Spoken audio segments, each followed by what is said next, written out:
চাচা, ভূতের এই বাড়ির বাড়িটা রহস্য। সত্যিই ভূতের বাড়ি? রহস্য গ্রামের আছে এক কোণে ঠিকই, দাঁড়িয়ে কিন্তু ছিল ভূত আছে একটি কিনা পুরনো সেটা এখনই ভাঙাচোরা দেখা বাড়ি। যাবে।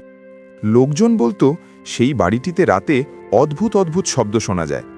কেউ বলতো সেখানে ভূত আছে, লোকজন বলে রাতে কেউ এখানে বলতো অদ্ভুত রহস্য শব্দ লুকিয়ে হয়। আছে। আমি কিন্তু বলেই দিলাম, একদিন ভূত হলে আমি বিকেলে দৌড় দেব। পিঙ্কি দৌড়ে এসে বলল, চাচা চাল্লু মিয়া, শুনেছেন ওই পুরনো বাড়িতে নাকি ভূত দেখা গেছে।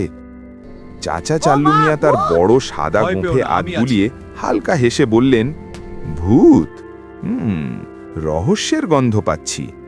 ঠিক তখনই জব্বার এগিয়ে এসে বলল, চাচা, সবাই শান্ত যদি থাকো, ভূত থাকে রহস্যটা এখানেই আমি লুকিয়ে এক হাতেই চাচা, ধরে ফেলব। দরজাটা খুলবেন? কিন্তু একটু দূরে দাঁড়িয়ে থাকা রাকাচোর ভয়ে কাঁপতে কাঁপতে বলল, আমি কিন্তু ভূতের কাছে যাব না।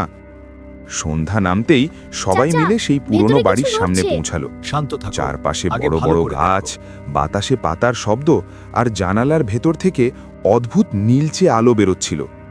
পিঙ্কি ধীরে বলল, আমি বলেছিলাম চাচা, এটা ভূত। বাড়িটা একটু ভয়ঙ্কর না? ছায়া সবসময় সত্যি বলে না। চাচা চাল্লু মিয়া শান্তভাবে বললেন, ভয় পেও না, রহস্যের পেছনে সবসময় একটা সত্য লুকিয়ে থাকে। হঠাৎ ভেতর থেকে চাচা, শোনা গেল একটা শব্দটা ওই ঘর অদ্ভুত থেকে শব্দ। আসছে। চলো, ধপ, রহস্যের কাছে পৌঁছে গেছি। ধপ ধপ। রাকাচোর ভয়ে লাফিয়ে উঠল, ও ও, ও মা, ভূত!